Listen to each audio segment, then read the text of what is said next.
ನಮಸ್ಕಾರ. ಎಸ್ ನ್ಯೂಸ್ಗೆ ಸ್ವಾಗತ. ನಾನು ಎಸ್ ದೇವೇಂದ್ರಗೌಡ. ಇಂದಿನ ಮುಖ್ಯಾಂಶಗಳು. ಶಿಥಿಲ ವ್ಯವಸ್ಥೆಯಲ್ಲಿ ರೈತನಗರ ಕ್ಯಾಂಪ್ ಸರ್ಕಾರಿ ಶಾಲೆ ಹೊಸ ಕಟ್ಟಡಗಳನ್ನು ನಿರ್ಮಿಸಲು ಒತ್ತಾಯ. ರಸ್ತೆ ಉದ್ದಕ್ಕೂ ಹೊಗೆ ಕಾರಿದ ಮಸ್ಕಿ ಡಿಪೋ ಬಸ್, ಸಾರಿಗೆ ನಿಯಮ ಉಲ್ಲಂಘನೆ. ಬೆಂಗಳೂರು ಬಿಟ್ಟಿದ್ದು ರಾತ್ರಿ 8:25ಕ್ಕೆ, ಸಿಂಧನೂರು ಸೇರಿದ್ದು ಬೆಳಗ್ಗೆ 11:20ಕ್ಕೆ. ಇದು ನಮ್ಮ ಟ್ರೈನಿನ ಕಥೆ. ಒಪ್ಪಂದದಂತೆ ತುರುವಿಹಾಳ್ ಪಟ್ಟಣ ಪಂಚಾಯಿತಿ ಅಧ್ಯಕ್ಷರು ಉಪಾಧ್ಯಕ್ಷರು ರಾಜೀನಾಮೆ. ಗರ್ಲ್ಸ್ ಇಸ್ಲಾಮಿಕ್ ಆರ್ಗನೈಸೇಷನ್ನಿಂದ ದಿನ ಕಲಿಯಿರಿ ಕಲಿಸಿರಿ ಅಭಿಯಾನ.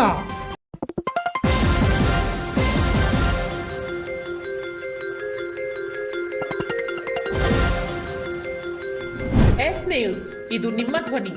ವಾರ್ತೆಗಳ ವಿವರ. ಕಲ್ಯಾಣ ಕರ್ನಾಟಕವು ಶೈಕ್ಷಣಿಕವಾಗಿ ಅತ್ಯಂತ ಹಿಂದುಳಿದ ಪ್ರದೇಶವಾಗಿದ್ದು, ಕಲ್ಯಾಣ ಕರ್ನಾಟಕದ ಸಮಗ್ರ ಅಭಿವೃದ್ಧಿಗಾಗಿ ಪ್ರತಿ ವರ್ಷಕ್ಕೆ 5,000 ಕೋಟಿ ಅನುದಾನ ಬಿಡುಗಡೆ ಮಾಡುತ್ತಿದ್ದು, ಅದರಲ್ಲಿ ಶೈಕ್ಷಣಿಕ ಅಭಿವೃದ್ಧಿಗೂ ಶೇಕಡ 25% ಮೀಸಲಾಗಿದೆ ಎಂದು ಹೇಳುತ್ತಿರುವ ಚುನಾಯಿತ ಜನಪ್ರತಿನಿಧಿಗಳು ಈ ಶಾಲೆಯ ಕಡೆ ಒಮ್ಮೆ ಗಮನ ಹರಿಸಲು ಕನ್ನಡ ಸೇನೆಯ ಕರ್ನಾಟಕ ಸಂಘಟನೆಯ ತಾಲೂಕು ಅಧ್ಯಕ್ಷ ಶಾಮಿದ್ ಸಾಬ್ ಕಿಡದೂರು ಒತ್ತಾಯಿಸಿದ್ದಾರೆ. ತಾಲೂಕಿನ ರೈತನಗರ ಕ್ಯಾಂಪಿನಲ್ಲಿರುವ ಸರ್ಕಾರಿ ಹಿರಿಯ ಪ್ರಾಥಮಿಕ ಶಾಲೆಯು ಸಂಪೂರ್ಣ ಶಿಥಿಲ ವ್ಯವಸ್ಥೆಯಲ್ಲಿದ್ದು, ಯಾವ ಸಮಯದಲ್ಲಾದರೂ ಅಪಾಯ ತಪ್ಪಿದ್ದಲ್ಲ. ಬಹುತೇಕ ಈ ಶಾಲೆಯಲ್ಲಿ ಬಡವ, ಕೃಷಿ ಕೂಲಿಕಾರರ ಹಾಗೂ ಹಿಂದುಳಿದ ವರ್ಗಗಳ ಮಕ್ಕಳು ವ್ಯಾಸಂಗ ಮಾಡುತ್ತಿದ್ದು, ಈ ಮಕ್ಕಳ ಜೀವಕ್ಕೆ ರಕ್ಷಣೆಯೇ ಇಲ್ಲದಂತಾಗಿರುವ ಸ್ಥಿತಿ ಕಂಡುಬರುತ್ತಿದೆ. ನಮ್ಮ ಗ್ರಾಮದಲ್ಲಿ ಶಾಲೆಯ ಕಟ್ಟಡಗಳು ಸಂಪೂರ್ಣವಾಗಿ ಶಿಥಿಲ ವ್ಯವಸ್ಥೆಯಲ್ಲಿ ಇರುವುದರಿಂದ ಪಾಲಕರು ತಮ್ಮ ಮಕ್ಕಳನ್ನು ಶಾಲೆಗೆ ಕಳುಹಿಸಲು ಭಯಪಡುವ ಪರಿಸ್ಥಿತಿ ನಿರ್ಮಾಣವಾಗಿದ್ದು, ಕೂಡಲೇ ಹೊಸ ಕಟ್ಟಡಗಳನ್ನು ನಿರ್ಮಿಸಬೇಕೆಂದು ಕನ್ನಡ ಸೇನೆ ಕರ್ನಾಟಕ ಸಂಘಟನೆ ತಾಲೂಕು ಅಧ್ಯಕ್ಷ ಶಾಮಿದ್ ಸಾಬ್ ಕಿಡದೂರ್ ಒತ್ತಾಯಿಸಿದ್ದಾರೆ. ನಾವು ವ್ಯಾಸಂಗ ಮಾಡುತ್ತಿದ್ದಾಗ ವಿದ್ಯಾರ್ಥಿಗಳ ಸಂಖ್ಯೆ ಹೆಚ್ಚಾಗಿತ್ತು. ಆದರೆ ಶಿಥಿಲ ವ್ಯವಸ್ಥೆಯಲ್ಲಿ ಇರುವುದರಿಂದ ಗ್ರಾಮಸ್ಥರು ತಮ್ಮ ಮಕ್ಕಳನ್ನು ಖಾಸಗಿ ಶಾಲೆಗೆ ಸೇರಿಸುವ ಪರಿಸ್ಥಿತಿ ಉಲ್ಬಣಗೊಂಡಿದ್ದು, ಕೂಡಲೇ ಹೊಸ ಕಟ್ಟಡಗಳನ್ನು ನಿರ್ಮಿಸಬೇಕು ಎಂದು ರೈತನಗರ ಕ್ಯಾಂಪಿನ ಬಸವರಾಜ್ ಒತ್ತಾಯಿಸಿದ್ದಾರೆ. ಇನ್ನಾದರೂ ಚುನಾಯಿತ ಜನಪ್ರತಿನಿಧಿಗಳು ಹಾಗೂ ಸಂಬಂಧಿಸಿದ ಅಧಿಕಾರಿಗಳು ಹೊಸ ಕಟ್ಟಡಗಳನ್ನು ನಿರ್ಮಿಸಿ ಮಕ್ಕಳಿಗೆ ಅಗತ್ಯ ಸೌಕರ್ಯ ಒದಗಿಸಿ ಶೈಕ್ಷಣಿಕ ಅಭಿವೃದ್ಧಿಗೆ ಮುಂದಾಗುತ್ತಾರಾ ಎನ್ನುವುದು ಗ್ರಾಮಸ್ಥರು ಕಾಯುತ್ತಿದ್ದಾರೆ. ಫಸ್ಟ್ಗೆ ನಿರ್ಮಾಣ ಮಾಡಿದ್ದ ಶಾಲೆ, ಆಮೇಲೆ ನಂತರ ಈ ಶಾಲೆ ನಿರ್ಮಾಣ ಮಾಡ್ಯಾರ. ಈ ಶಾಲೆಯಲ್ಲಿ ಎಲ್ಲ ಬಿರುಕು ಬಿಟ್ಟು ಮಳೆ ಬಂದು ನೀರು ನಿಂತು ಮೇಲೆಲ್ಲ ಶಾಲೆಯಲ್ಲಿ ಬಿರುಕು ಬಿಟ್ಟು ನಮ್ಮ ಮಕ್ಕಳೆಲ್ಲ ಈ ಶಾಲೆಯಲ್ಲಿ ಈ ಶಾಲೆಗೆ ನಮಗೆ ಕಳ್ಸಕ್ಕೆ ಭಯ ಬಂದಿದೆ. ಮಕ್ಕಳುಗಳನ್ನ ಯಾವ ಟೈಮ್ನಾಗ ಏನಾಗ್ತೈತೋ ಮಕ್ಕಳುಗಳು ಈ ಹುಡುಗರು ಅವ್ರಿಗೆ ಏನು ಗೊತ್ತಾಗಲ್ಲ. ಫಸಕ್ನ ಯಾವ ಟೈಮ್ನಾಗ ಏನು ಮಾಡ್ತಾರೋ ಯಾವಾಗ ಓಡೇ ಬರ್ತಾರೆ. ಹಂಗಾಗಿ ಶಾಲೆಗೆ ಕಳ್ಸಕ್ಕೆ ನಮಗೆ ಭಯ ಬಂದೈತಿ. ನಾವು ಈ ಥರ ಎಲ್ಲ ಓದಿಸಿ ಇದ್ರ ಸಲುವಾಗಿ MLA ಅವ್ರ ಹತ್ರ ಎಲ್ಲರ ಹತ್ರ ಮನವಿ ಮಾಡ್ಕೊಂಡಿದ್ವಿ. 2-3 ಟೈಮ್ ಅವ್ರ ಹತ್ರ ಹೋಗಿ ಹೋದ್ರು ಕೂಡ ಅವ್ರು ಇದಕ್ಕೇನು ಕೊಟ್ಟಿಲ್ಲ.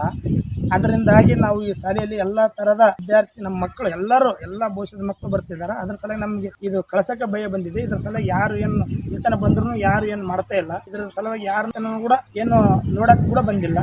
ಹಂಗಾಗಿ ಈ ಶಾಲೆಯನ್ನು ನಮಗೆ ಕಳ್ಸಕ್ಕೆ ಭಯ ಬರ್ತಿದೆ. ನಮ್ಮ ಮಕ್ಕಳಿಗೆ ಸ್ವಲ್ಪ ಅವ್ರ ಅಧಿಕಾರಿಗಳು ಅವ್ರ ಗಮನಕ್ಕೆ ತಂದು ಅವರು ಎಲ್ಲರೂ ಇದನ್ನು ನೋಡಿಕೊಂಡು ಹೊಸ ಶಾಲೆಯ ಕಡೆ ನಿರ್ಮಾಣ ಮಾಡಬೇಕಂತ ನಮ್ಮಲ್ಲಿ ಸ್ವಲ್ಪ ಎಲ್ಲರೂ ಇದು ಮಾಡಿಕೊಳ್ತೀವಿ.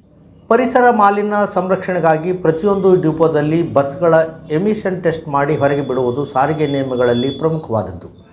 ಆದರೆ ಮಸ್ಕಿ ಡಿಪೋ ಬಸ್ಸಿನಿಂದ ಸಾರಿಗೆ ನಿಯಮ ಉಲ್ಲಂಘನೆಯಾಗುತ್ತಿದ್ದು, ಈ ಕಡೆ ಗಮನ ಹರಿಸಬೇಕು. ಸೋಮವಾರ ಸಿಂಧನೂರಿನಿಂದ ಮಸ್ಕಿಗೆ ಹೊರಡುವಾಗ ರಸ್ತೆಯುದ್ದಕ್ಕೂ ಹೊಗೆ ಹಾರಾಕಿ ಸಾರ್ವಜನಿಕರಿಗೆ ಕಿರಿಕಿರಿ ಉಂಟು ಮಾಡಿತು.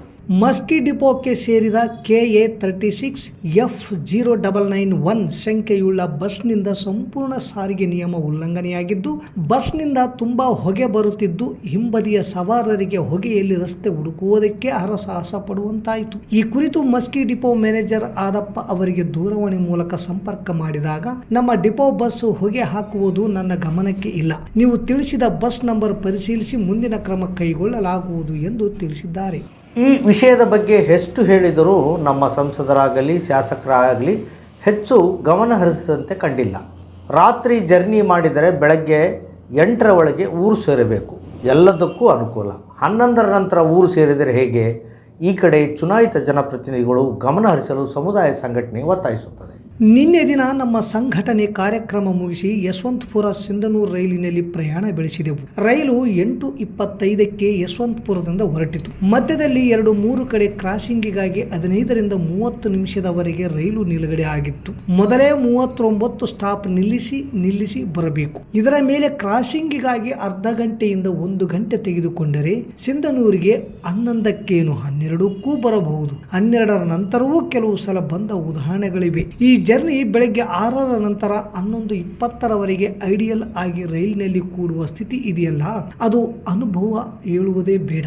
ಗುಂಪು ಪ್ರಯಾಣ ಇದ್ದರೆ ಹೇಗಾದರೂ ಸಮಯ ಕಳೆಯಬಹುದು, ಸಿಂಗಲ್ ಇದ್ದರೆ ಮುಗಿದೇ ಹೋಯಿತು. ಇನ್ನು ರೈಲಿನಲ್ಲಿ ಸ್ವಚ್ಛತೆ ಇಲ್ಲ. ಕೆಲವು ಡಬ್ಬಿಗಳಲ್ಲಿ ಬೇಗ ನೀರು ಮುಗಿದ ಕಾರಣ 1ಕ್ಕೆ 2ಕ್ಕೆ ಬೇರೆ ಡಬ್ಬಿ ಹುಡುಕಬೇಕು. ಈ ಕುರಿತು ರೈಲ್ವೆ ಅಧಿಕಾರಿಗಳು ಗಮನ ಹರಿಸಬೇಕು ಮತ್ತು ನಮ್ಮ ಭಾಗದ ಜನಪ್ರತಿನಿಧಿಗಳು ಸಮಯ ಬದಲಿಸಲು ಪ್ರಯತ್ನಿಸಬೇಕು ಎನ್ನುವುದು ಸಮುದಾಯದ ಎಂ ಗೋಪಾಲಕೃಷ್ಣ ಅವರ ಆಗ್ರಹವಾಗಿದೆ. ತುರಿಹಾಳ್ ಪಟ್ಟಣ ಪಂಚಾಯಿತಿ ಅಧ್ಯಕ್ಷರು ಹಾಗೂ ಉಪಾಧ್ಯಕ್ಷರು ತಮ್ಮ ಸ್ಥಾನಗಳಿಗೆ ರಾಜೀನಾಮೆ ನೀಡಿದ್ದು ಲಿಂಗಸ್ಕೂರು ಸಹಾಯಕ ಆಯುಕ್ತ ಕಚೇರಿಯ ಮೂಲಗಳಿಂದ ತಿಳಿದು ಬಂದಿದೆ.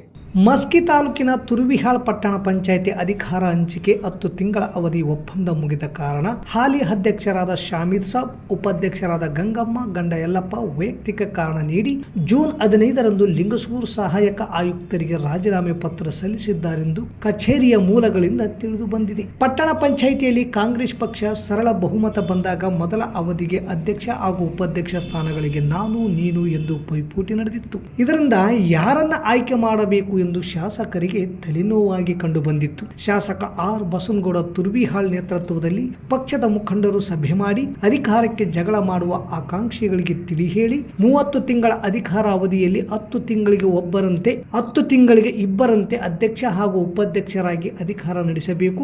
ಮೊದಲ ಅವಧಿ ಅಧ್ಯಕ್ಷರಾಗಿ ಶಾಮೀದ್ ಸಾಬ್, ಉಪಾಧ್ಯಕ್ಷರಾಗಿ ಗಂಗಮ್ಮ ಯಲ್ಲಪ್ಪ, 2ನೇ ಅವಧಿಗೆ ಬಾಪುಗೌಡ ದೇವರಮನಿ, ಉಪಾಧ್ಯಕ್ಷರಾಗಿ ಲಕ್ಷ್ಮೀ ಸೋಮನಾಥ್, 3ನೇ ಅವಧಿಗೆ ಶರಣಪ್ಪ ಹೊಸಗೌಡರಿಗೆ ನೀಡಲು ಒಪ್ಪಂದವಾಗಿ ಶಾಸಕರ ನೇತೃತ್ವದಲ್ಲಿ ಪಕ್ಷದ ಮುಖಂಡರು ಮಾತುಕತೆ ಮಾಡಿ ತೀರ್ಮಾನ ಮಾಡಿದ್ದರು ಎನ್ನುವ ಮಾಹಿತಿಯೂ ಇದೆ. ತೀರ್ಮಾನದಂತೆ ಅವಧಿ ಮುಕ್ತಾಯವಾದ್ದರಿಂದ ಪಟ್ಟಣ ಪಂಚಾಯಿತಿ ಅಧ್ಯಕ್ಷರು ಹಾಗೂ ಉಪಾಧ್ಯಕ್ಷರು ತಮ್ಮ ಸ್ಥಾನಕ್ಕೆ ರಾಜೀನಾಮೆಯನ್ನು ನೀಡಿದ್ದಾರೆ. 2ನೇ ಅವಧಿ ಅಧ್ಯಕ್ಷ ಹಾಗೂ ಉಪಾಧ್ಯಕ್ಷರನ್ನು ಶಾಸಕರ ನೇತೃತ್ವದಲ್ಲಿ ಪಕ್ಷದ ಮುಖಂಡರು ಸಭೆ ಮಾಡಿ ಅಧ್ಯಕ್ಷ ಹಾಗೂ ಉಪಾಧ್ಯಕ್ಷರ ಹೆಸರು ಘೋಷಣೆ ಮಾಡಿದ ಮೇಲೆ 2ನೇ ಅವಧಿಗೆ ಅಧ್ಯಕ್ಷರು ಉಪಾಧ್ಯಕ್ಷರು ಅಧಿಕಾರ ಸ್ವೀಕಾರ ಮಾಡಲಿದ್ದಾರೆ. ಅಲ್ಲಿಯ ತನಕ ಹಂಗಾಮಿ ಅಧ್ಯಕ್ಷರಾಗಿ ಶಾಮೀದ್ ಸಾಬ್ ಅಧ್ಯಕ್ಷರಾಗಿ ಮುಂದುವರಿಯಲಿದ್ದಾರೆ.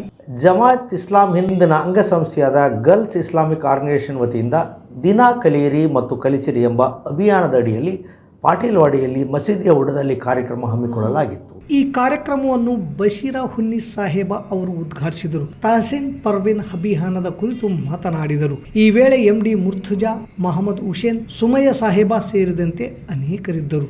ಮತ್ತೊಮ್ಮೆ ಮುಖ್ಯಾಂಶಗಳು. ಶಿಥಿಲ ವ್ಯವಸ್ಥೆಯಲ್ಲಿ ರೈತನಗರ ಕ್ಯಾಂಪ್ ಸರ್ಕಾರಿ ಶಾಲೆ ಹೊಸ ಕಟ್ಟಡಗಳನ್ನು ನಿರ್ಮಿಸಲು ಒತ್ತಾಯ. ರಸ್ತೆ ಉದ್ದಕ್ಕೂ ಹೊಗೆ ಕಾರಿದ ಮಸ್ಕಿ ಡಿಪೋ ಬಸ್, ಸಾರಿಗೆ ನಿಯಮ ಉಲ್ಲಂಘನೆ. ಬೆಂಗಳೂರು ಬಿಟ್ಟಿದ್ದು ರಾತ್ರಿ 8:25ಕ್ಕೆ, ಸಿಂಧನೂರು ಸೇರಿದ್ದು ಬೆಳಗ್ಗೆ 11:20ಕ್ಕೆ. ಇದು ನಮ್ಮ ಟ್ರೈನಿನ ಕಥೆ. ಒಪ್ಪಂದದಂತೆ ತುರ್ವಿಹಾಳ್ ಪಟ್ಟಣ ಪಂಚಾಯಿತಿ ಅಧ್ಯಕ್ಷರು ಉಪಾಧ್ಯಕ್ಷರು ರಾಜೀನಾಮೆ. ಗರ್ಲ್ಸ್ ಇಸ್ಲಾಮಿಕ್ ಆರ್ಗನೈಸೇಷನ್ನಿಂದ ದಿನ ಕಲಿಯಿರಿ ಕಲಿಸಿರಿ ಅಭಿಯಾನ. ಇಲ್ಲಿಗೆ ವಾರ್ತಾ ಪ್ರಸಾರ ಮುಕ್ತಾಯವಾಯಿತು. ನಿರಂತರ ಸುದ್ದಿಗಾಗಿ ವೀಕ್ಷಿಸಿ ಎಸ್ ನ್ಯೂಸ್. ಇದು ನಿಮ್ಮ ಧ್ವನಿ. ನಮಸ್ಕಾರ.